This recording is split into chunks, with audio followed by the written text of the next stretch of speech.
What's up, guys? We are continuing progress on the K-Swap jet boat build. In the last videos you guys saw, we got this thing fired up and we are really anxious to try to get this thing onto the water now that we confirmed that she is running, but there's still a couple things we have to get done before this will see the water. As you can see, we got the engine scooted forward here. We got that guy unbolted so we could kind of access the jet pump here. We have to fully get the jet pump unit bolted down to the hull, and right now we're getting ready to cut up some stainless pieces of all thread right here into individual studs. Those guys will thread down into these holes right there, and we can get that fully bolted down. There's a rubber gasket underneath, and then that will be good to go. Then after that, we have to reassemble the jet pump unit. There's some impellers that need to go inside of there. Right now we don't have any of the internals in the pump, just for mock-up purposes, but we'll get the jet pump fully assembled again, and then we can go ahead and actually seal this guy up to the back of the transom here, because there is a small gap all the way around the jet pump unit. That's how you actually install this guy. It just slides through, and then you use a marine style silicone to get all of that sealed up so no water can get in and we don't sink our boat. And then once that is done, we can go ahead and get the engine scooted back into place, get our little drive shaft hooked up, and then, you know, the powertrain and jet pump unit will be all good to go, and then it will just be dressing up everything else around that. Right now we're working on getting the fuel system completely done, getting all of our lines finalized and good to go there. So Wyatt has been working on that, but yeah, I'm gonna go ahead and start cutting these pieces of all thread and get our jet pump unit all bolted up to the hull.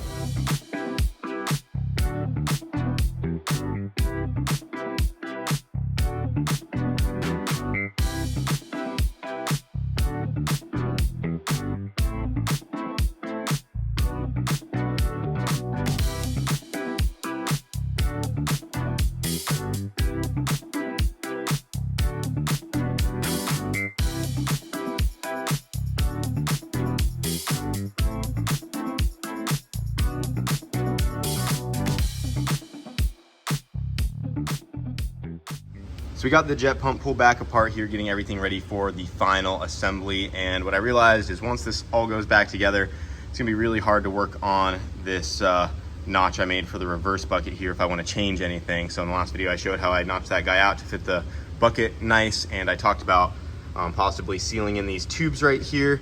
And at first I wasn't gonna do anything about it, but I decided I do wanna try to close all this in, and now's the time to do that, because once this jet pump assembly goes back together, I'd rather not pull it apart to ever work on this. So what we got going on here is I'm gonna go ahead and cut a piece of aluminum, like a long rectangle. I'm gonna curve the edges down to follow this contour. I'm going to outline this right here, and I will round the corners to follow this shape. And I'm basically going to make a plate that will press up into here, and it won't sit up to this point. It'll be up here a ways and kind of out of the way. I'm also going to finish welding this piece in from the back side, so that's nice and solid, because you can see right there where that added piece was. So I'm gonna go ahead and cut a piece to fit right in there and get it all sealed up and ground away, and then that will be done so we can get the jet pump fully bolted down, get it sealed up, and hopefully we don't have to take this thing apart for a while.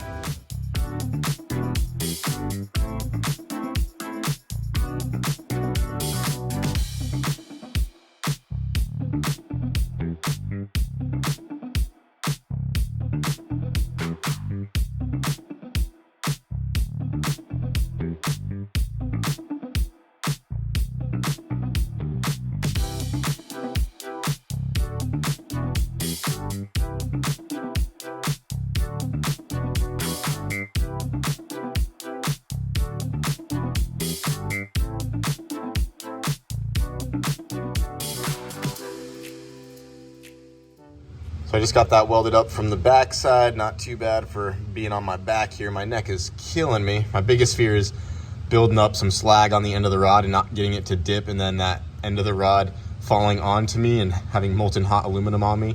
So I was doing my best to avoid that. Luckily, I did not get burned. This is the piece I got cut out right here to fill in this gap. It still needs some final finessing and shaving, but this guy, oh, that's hot.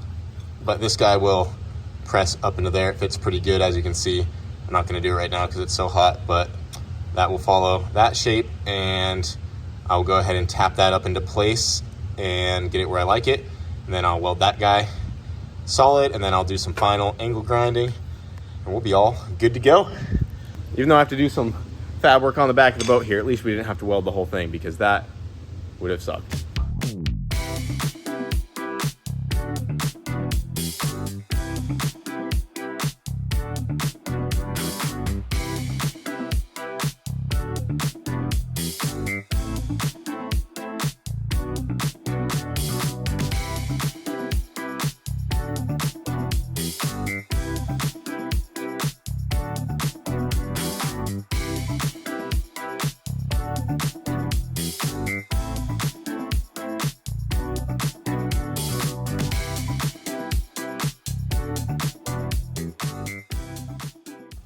All right, so after a ton of welding and grinding, I am very happy with how that came out. She's all sealed up and ready to go.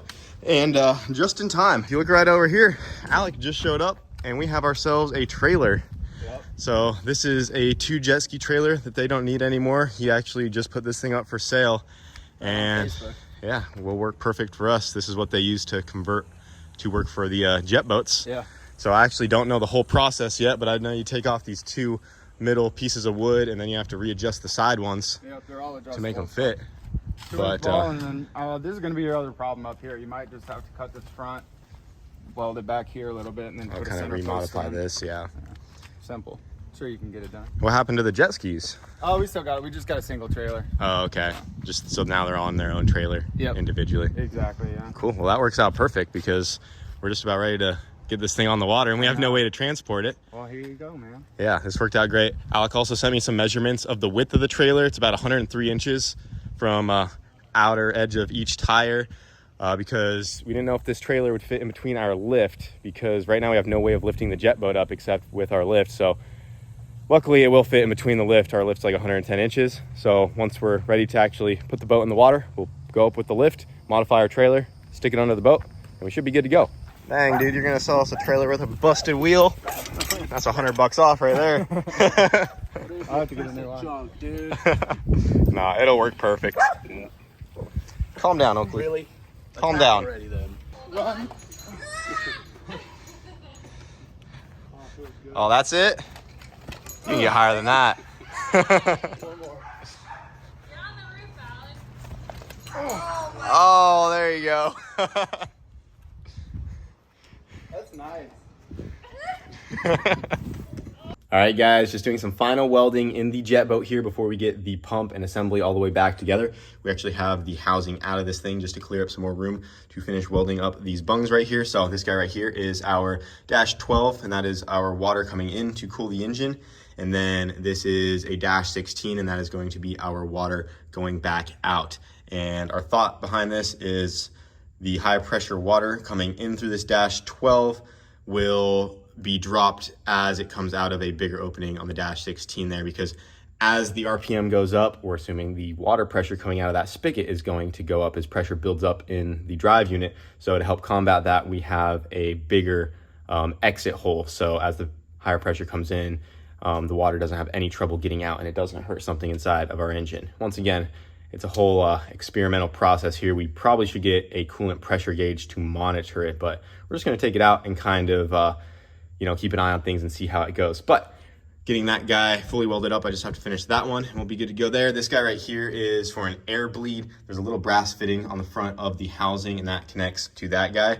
So the guys over at Scott Waterjet messaged me about that. So I guess that takes care of maybe any air pockets that build up underneath the drive as it's pulling in water. That is my guess on it. But yeah, that's about it, boys. So I'm gonna go ahead and get this finished welded up. I got this nice little access to my TIG pedal through the back of the hole here. I just got to get up and underneath and then we'll be good to go. And we can go ahead and start cleaning this surface off down here and get the housing back on and start sealing everything up for the final time and hopefully get this thing on the water here soon.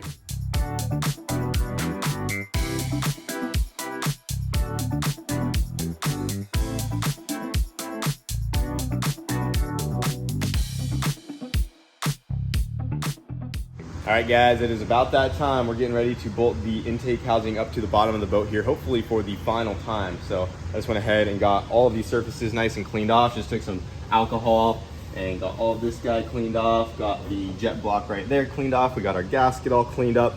And something that Scott Waterjet recommends is that we take some of the marine adhesive that came with our pump, which is right here, and we're going to apply a thin layer on the jet block right here. We'll put our gasket over that, another thin layer on top of the rubber gasket, and then we'll put our intake housing onto that guy right there, and then we'll use all of our new stainless steel studs that we just made along with all new stainless hardware, and then she'll be bolted down, and then from there we can go ahead and assemble the jet pump, and then we can get to sealing the back of this thing up with the same marine adhesive right here. So let's go ahead and get to it. Hopefully this thing doesn't have to come apart for any other reason.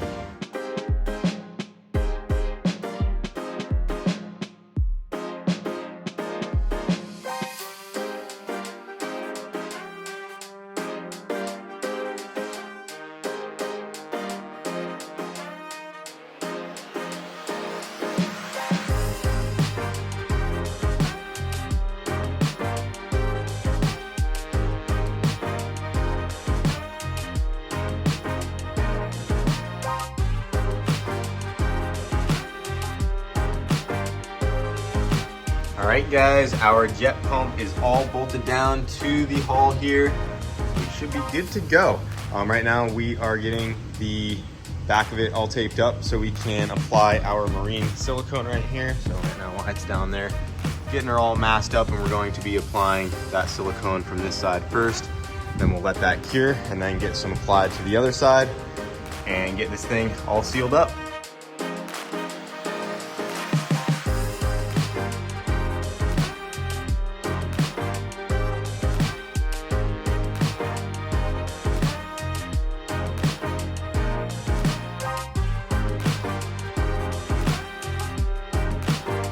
Just got the outside kind of sealed up here, so we have to give this silicone about 10 minutes to start to cure. Then we can take the tape off, then we'll go ahead and run some more along the inside.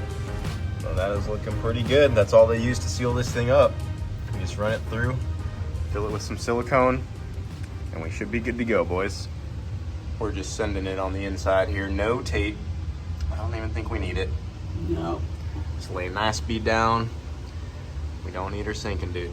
Don't let any water through there. No promises. I ain't no engineer, but Well, just lay it as thick as you can. I don't think she's gonna sink, I'll tell you that. We got bilge pumps for a reason. We're gonna put 3 of them in here. We've been letting this marine silicone kind of dry up for a bit now. It's been about an hour. It's starting to get pretty firm, and boys, it is in there. Our boat is officially sealed up. Right now, we could technically put this in the water, and in theory, it should float. Our only hole is that one right there for the steering cable to go through, since we still have to get the motor pushed back into place, and then we'll get the cable ran back through. But boys, she is fully sealed, and she should be watertight. Got the pump sticking out the back here. Check it out. We just have the reverse bucket off of this guy just for when we went to seal all that up. But you can see the silicone goes all the way around. Dude, it came out so freaking good.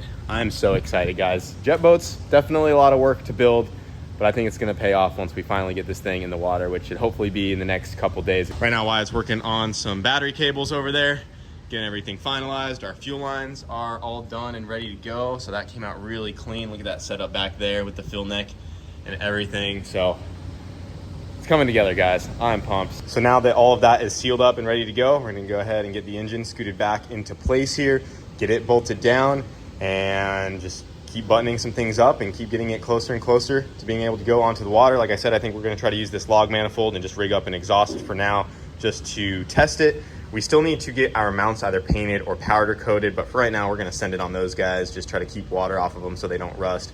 But we do have to eventually flip the whole boat upside down to do the poly underneath it, which is up on the roof over here. So that is all the plastic poly that bolts to the bottom of our boat. That just helps if you wanna, you know, jump over sandbars, or if you're hitting rocks and stuff. It just helps the boat slide across things, and it doesn't beat up the bare aluminum. It's kind of like a big layer of protection, and that is 3/4 inch thick, I believe.